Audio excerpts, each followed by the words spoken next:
All right. So then the final question before we open it up for Q&A from the audience is I'm going to open it up to both of you. I'll start with you, Ludo, and then move over to Carlos. But how do you guys think about at your school about diversity, equity, and inclusion? And there are any steps that you're taking to increase equity and access to your programs that we haven't discussed already? Yeah. So, I mean, I talked about how we kind of thought about it at the core, but then we also saw as, the school evolved and grew, and as we reach more people, that we had to have, I think you name it, Carlos, more also additional tactics to help. And one tactic that's really helpful is scholarships. And I know it's a method that's been around for years for good reasons, because you can really find an issue and apply your resources to help solve that issue very easily. And so let me give you an example. There were announcements, I think it was 4 or 5 months ago, that Best Buy and Fry were laying off employees in their stores. We created a scholarship just for those people. Oh, We that's reduced the wonderful. price. And so you can really, we have one we're working with a nonprofit organization to help Native Americans. We're working with an organization to help provide for laptops. And I would say that's not something I mentioned before in terms of really providing access to coding boot camps, but there's a lot of people who don't have access to powerful equipment, especially when you think about building a program, writing code. You need powerful computers and laptops, and just that could be a criteria for being able or not able to enter this field. So yeah, scholarships for us has been really helpful.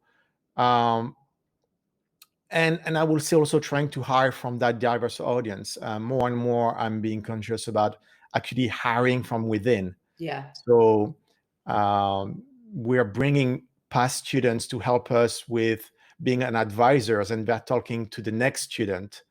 And it's a part-time gig for them, and but really it's kind of symbiotic, if you want. They can share directly their experience. They understand the audience that we are talking to, and things like that. Yeah, and they can be also a sort of, again, to this idea of people showing up and not knowing, am I going to be successful? Yeah, I don't see people that look like me here. I feel old. I look different, whatever it is. And then if you can get a mentor or a person who has actually been through the program, is where yeah. you were before and has been successful, that can be the difference for somebody in terms of their ability to just either have the confidence or get some of the maybe just the advice That's to right. get through something.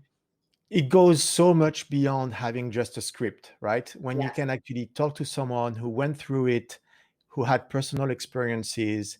And we're actually telling our advisors that they're not salespeople. I do not want them to sell. I want them to be helpful. right. And I think that's a term that I was told years ago at Microsoft.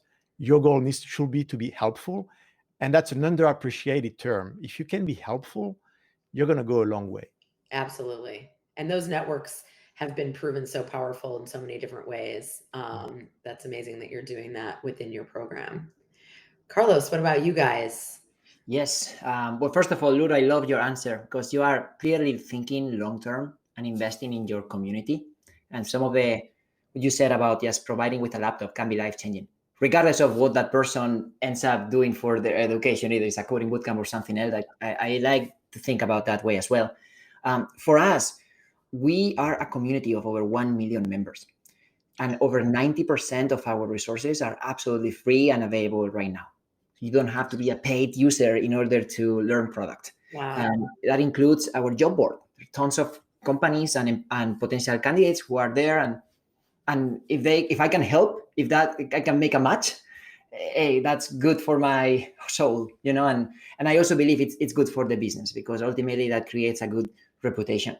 But I'm very clear that Product School, there will always be a free version of it that is going to be as much as we can to help as many people. And then on the topic of scholarships, we created some scholarships, and I wanted to do it with a twist, because I just didn't want to give something just because it's free, because I don't really know the real intention of that person.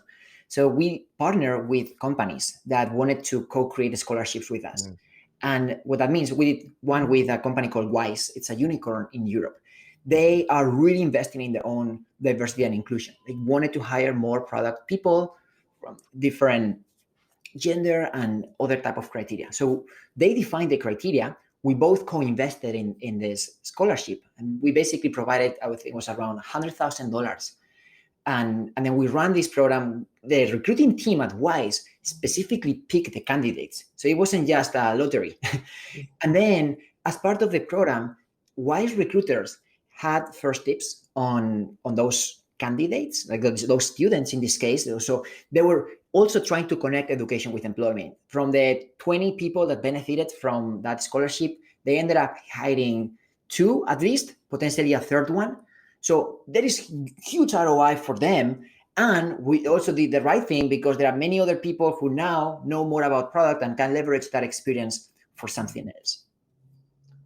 That's a very creative way. There's, I think, a lot of interest and discussion around how corporations play into creating equity within higher education and in terms of upskilling and getting people career advancement. And that's a really creative way of approaching that.